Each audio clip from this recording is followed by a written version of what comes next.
Welcome, guys, to Gents on the Reel, and good morning. Thank you so much for tuning in. Please, please, please, if you haven't done so already, click that subscribe button and like us. And don't be scared to put comments. 100%. And follow us on Facebook and Instagram. You know who puts comments all the time?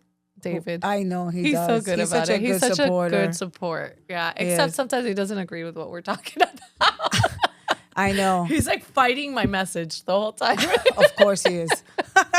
Especially when I go against him. Oh, God. Oh, okay. So today's topic is going to be, we've been seeing this thing on Instagram that says women are a lot happier when they don't have to cook. Yep. They're a lot happier in their relationship. When they don't have to cook. And we would like to know, what do you feel about this? But before we figure out what you think, we'll tell you what we think. And Jen. So I agree.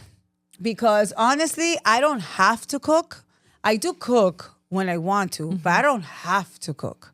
I'm right there with you. If I didn't have to cook at all, I'd be so happy. And I feel like it has a lot to do with the pressure that I feel. You know, when you give birth, you have to feed the child. Like, you have to figure it out. So this is like starting from having, like, when you have usually kids. They're feeding off your boob. Yes. So they're like leeches. Yes. From day one. And it doesn't matter what time it is. It's whenever they're hungry. And that trickles into when they get a little older and they now enter the home and they're like, what is there to eat? Mom, I'm hungry. Yes. And then oftentimes when you actually do prepare something, they don't like it. Or somebody has an opinion. And then you got to force them to eat stuff that they're supposed to be eating because that's what's good for them. Yep. Or they don't eat it at all. Yeah. You know? But that commitment, though, is that commitment of like, you have to do something, I feel puts a lot of pressure. And quite honestly, I could eat anything. I am happy with like a little small thing that I can put together. Everybody else in my house can figure out what to eat. Why do I have to think about what you are going to eat? So I used to cook a lot when I was married in my first marriage. And then after that, I did cook a lot and I cooked every day. But I used to meal prep and stuff like that. So we always knew. But when I was married with my husband, we would share the cooking. Sometimes he would cook, sometimes I would cook. But we were both eating like turkey. It was easy, turkey ground beef, because we both were into working out and eating healthy. We'd meal prep and all that stuff. Then when I was single and my son got older, I didn't really cook. I always did meal delivery, like the healthy food meal delivery. And I'm not going to lie, I still do that now. I'm about to go back to it now because the worst is when I defrost things and then I got to throw it away because nobody cooks it. I defrosted it. It doesn't necessarily mean I'm the one that's going to cook it. I'm just saying it's there. Anyone can cook it. So that would happen to me so much that I decided that I am no longer buying meat ahead of time. I'm only purchasing meat the day I decide that I'm actually going to cook. And it's actually better that way, so that way you don't have to freeze it if you really think about it. Yeah, I guess. But the worst is, this is what happens. So yesterday, I didn't cook. And then it was like, okay, what are we going to eat? So then we have to order out. And then I don't mind ordering out and eating out. But first of all, when you eat out, you don't really know what you're getting. No, it's not necessarily good quality food. And it's usually not good food. So I'm just like, okay, anything, it's the weekday. So it's like anything that's chicken. Chicken, a grilled chicken, anything that's chicken, like chicken, you know? Chicken. Chicken is healthy. So, or salad or something like that. But it sucks because it's pricey as hell. You spend a lot more than going and grabbing the chicken. Especially nowadays. I mean, before you'd be go, even if you ate fast food, you'd get like a meal for $5. Now it's like fast food costs like $20. It's crazy. So I actually yesterday I was thinking to myself, I'm going back to my meal delivery service because I like to know during the week exactly what I'm eating. Because sometimes I get home, I'm not done, I'm still doing stuff, then I have to stop. Which happened to me the other day. I have to stop that's the and problem. think, okay, I have to cook, and then who's eating, who's not eating. So I just cook for me and Marcel usually, and if there's enough, I cook usually for my stepson. My son always cooks whatever he wants, and he feeds himself. You see, you make a good point because the having to stop in the process, like nowadays we're working and stuff like that, and we were just having a conversation with Lewis, who doesn't want to add himself to the podcast. And he's questioning, like, who in the world invented That the woman that had the woman to had to cook, and I'm sure it goes really way back, and it's a cultural thing. Probably men used I'm to thinking work. it was the Women cavemen. didn't have to work. Because they would hunt, remember Yeah. they would hunt and they would bring the animal, and then who would cook it? The woman would end up cooking it. But how do you know? So I guess it was like a masculine thing. Like, okay, a woman at the time is not masculine enough or strong enough to go, I guess, hunting for those big lions or whatever. So then that's why it was like, okay. Well, I mean, if she's not hunting, then she's home, and if she's not cooking, then what is she doing? So that's like me. There's If I only cook, two options. If I cook, you clean. Back then. That's another thing. But back then in cave life, I mean, what cleaning is there? You live under a rock. No, I know. They just cooked and that's it. Yeah, so maybe it was. But now they don't have to go kill the animal. So now we end up cooking, but they got to clean. Yeah. Like, it's got to be like a thing. David helps me. He helps me a lot. He does cook and that. And No, Marcel too. and He cooks sometimes. Yeah, and that has been very alleviating for me because he does come and he really enjoys it. And quite honestly, men are the ones that like to eat the most, right? I could grab whatever. I could slap anything together and eat it. So I don't really have to create this elaborate meal. But because he's really hungry, he wants something different, he wants something bigger. So he comes and he cooks, and I'll cook for him too. But that helps me. If I had all the pressure on me the whole time, I'd be really stressed out. We'd probably be arguing. No, for sure. So I think it does make women happier. The fact that you don't have to. And you know what else makes women happy? What? When they have a cleaning lady. Oh my gosh. And they don't yes. have to clean. Yeah. Like, that's the best. Because you know what? We're working. Yeah. That's the thing. So We're it sucks working because now. you're working all week long, and then the weekend comes, and what? And it's not like you're not cleaning, because you still got to fold clothes, you still got to wash clothes, you still got to put away clothes. There's still stuff to be And done. you still gotta wash dishes after cooking. You know, that's the only part. I love cooking. It's just the cleaning part, and I can't. And as I cook, I clean. yeah, I do too. But I prefer cleaning than cooking. No, I don't mind cooking if I have like the music and a glass I of know. wine. I get hot. I hate standing over a stove, like waiting for, and I get impatient, like waiting for something to finish cooking. Like me just standing there and figuring it out. And then if I grab my computer, That's why you need a glass. That's why you need a glass of wine. Well, yeah. If I grab my computer and start working while I'm waiting, then you burn the food. I know that happened to me the other day. I go, oh shit, and I burned something. Yep. I'm like, oh, there goes that. Yep, I've done that. So there's so many things to this, and I think it has more to do with the pressure of it all, like having to do something, Right, so it's understandable why, because women do have a lot of pressure. Yeah. Because when you're married with kids, Yeah. let's be honest, the kid thing falls mostly on the mom. It just is. It has nothing to do with the dad all the time. The kids just gravitate to mom. Like it just happens. Yes, so it's like it's a lot. And then if you have to do homework with the kids, and then you got to feed the kids, and they got to eat.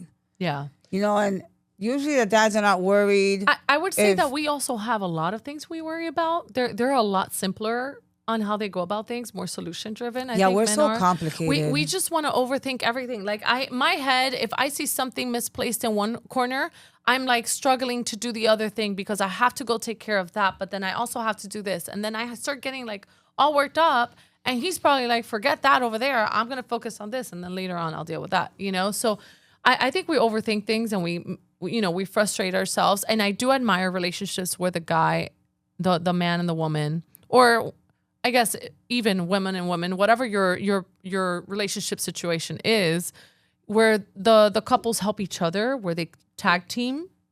Yes, there's a lot. But nowadays you see a lot of that.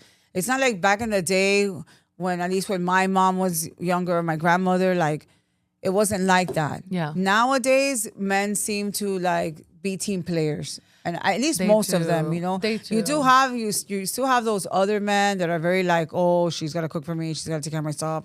I do know a couple of those. But nowadays, for the most part, I've noticed that it is a 50-50. Plus, you have single dads. Yeah. And I know single dads, and they're like, yeah, I got to cook for my kids. And they feed their kids. And sometimes they actually like do cook at the house. Marcel raised his 3 kids. And he used to cook for them. Yeah. Granted, he used to say he used to make a mean hamburger helper, but whatever. It doesn't At least matter. he was feeding He prepared them. the meal. Yeah. Yeah, and he still prepares meals now. Yeah. For me, it's when I cook, I like to cook enough where there's enough for the next day. That So, way, my I give God, myself me too. a break. That way I have lunch. Yes. Well, and lunch also, but give myself a break for the day. But my kids, oh my gosh, they're so demanding. It's like it doesn't. If they ate it one day, they're like, we have to eat that's that something again. I tell you. Nobody eats leftovers in my house. I don't know why. Yeah. That's why I like it because I'll eat it for force lunch. it. I'll eat it the next day for lunch. At least, like today, I have no lunch. So I probably won't eat. I used the guilt trip. I'm like, well, we can't get rid of the food. That's wasteful. There's No, still I food there. know. You got to eat it. So I forced them into it, but they don't want to. Yeah, I end up throwing away food, which that's bad. And I hate throwing away food. Well, David cooks for an army, so we always end up throwing away a whole bunch of his food. The thing is, every time I have to throw away food, I hear my grandmother, ¿Tú sabes cuántos niños hay allá afuera que no tienen para comer? And that's all I hear. Like even when we go to restaurants. Is you're not, then go take the food to those people that need it. I've thought of it. Restaurants don't give away food anymore because it's a liability. That's crazy. We live in and this could be, I'm going to write this down. This could be a topic for another day. But we live in a society where you can get sued for absolutely everything. And That's because of crazy. that, people don't defend other people, et cetera. So there's more to that, but we'll talk about that at another time. But nonetheless, that's why the restaurants I don't do would that. give it to homeless people, but honestly, around... They don't want that. I bought No, food and for not only homeless that, people. nowhere where I live, I swear to God, there's no homeless Yeah, people. We're from same here. Miami. We don't really have... We have homeless people, but it's not like, San It's not Francisco, like that, you yeah. have homeless people everywhere and communities and stuff like that. We're Yeah, no, Florida. it's not like that. And still, So for I've me to give purchased to a homeless food, person, I have to go all the way to downtown. but see, That's a I've drive. gone to downtown and bought food for homeless. Right, I've and done that's that not too. what they want. And they're asking for money or help or whatever. And they say the money is for food. And then you get them food and they don't want it. Well, some take it. Some do, but a lot of them don't. I see the same homeless person in a corner all the time. It's funny. So one with time... with a new patch all the time. He never heals. So one time I gave this true story. I was getting off. I remember like in downtown on Northwest 2nd or whatever, and there was a homeless person there. And I didn't have money, but I had change. So I gave him a bunch of change. I mean, it wasn't just pennies. It was quarters, whatever. Do you know this? I saw him through the rearview mirror. He freaking threw away the change. No way. Yes. I was like, this mother... But those are coins. He can go to the bank and get. I'm like, guy, like 100 pennies makes $1. 4 quarters make $1. Like, seriously? Yeah. And most... At least back then, most people had change in their Yeah. change thing. You know what I mean? Like everybody had like a change. But you thing. can go to the bank. They have a coin thing. No, I know. I would like. I'm sorry, but if I'm starving and I don't have money, I would collect I'll figure it all out. the change. Yeah, I'll be like 100%. looking for pennies on the floor. Right now, to this day, if I see a coin on the floor, it doesn't matter if it's a penny or if it's a dime or whatever the case may be, I will grab that money. I'm not a very superstitious person, but with that, specifically, I'm a little superstitious because I'm like, if you don't appreciate something, in this case, money, then you'll never actually gain it or have Do you it. remember that saying, see a penny, pick it up? No. See a penny, pick it up all day long, you have good luck. No. Well, maybe Every that's time I see a influence. penny, I always pick it up because I think of that. See a penny, pick it up all day long, those you are have good little luck. superstitious things. But I pick up change. So you can't leave change anywhere because I'll take it. Yeah. I have in my house a little change thing and I put change in there. too. And then I have a big plastic thing. And then when that gets full, I put it in there and I have change. So I bought this little thing to put change, and it actually tells you, it can determine if it's a quarter, a nickel, a dime, or a penny. And every time you put it in, it actually counts how much money you're putting in there. Damn, I need one of those. Yeah, and it's super inexpensive, but it tells you exactly what So you I have a bunch of change in my so I was like, take it to the bank, put it through that machine. I'm like, I don't trust that machine. He's going to jip me 50 cents. No. This took a long time to collect. I'm like, I'm going to count it myself one day. Never. No. But now there's like, okay, so let's be serious. How often do people have change? Off subject, I know, but one day that change might be worth a lot more money because I have one from like 1974. So there and now are coins I that think, are aren't they getting specific. rid of the pennies? I think so, yeah. Yeah, that's what I got heard. pennies. Yeah, and there's certain coins for people who collect that do have value. I know, because Marcel had a coin collection and his mom too. And he's like, oh my God, my coins. I'm like, I'm like, are they worth anything? Like, He has to there's apps that can actually determine. yes, he does it, all that. Oh my gosh, how funny. He's gotten some stuff already, but it's still more. And I'm just like, Well, guys, a little off topic, but still, I hope, you guys enjoyed. Please don't make us cook anymore. You'll I'm have really a not better cooking. relationship with your spouse. Help your spouse, man. Help your spouse. Or help them. Just, make it kind of even, but don't make it like a responsibility. All I got to say, guys, happy wife, happy life. If you have a wife that's cooking all the freaking time and she's unhappy with you, maybe you should remove that task. Just think about it. But anyway, thank you guys for listening. I appreciate your time. And like I said before, please subscribe, follow us And on like. Instagram and Facebook, and like us, like Jen said. And like I said, we appreciate your time. We'll see you guys next time. Have a great one. Bye. Bye.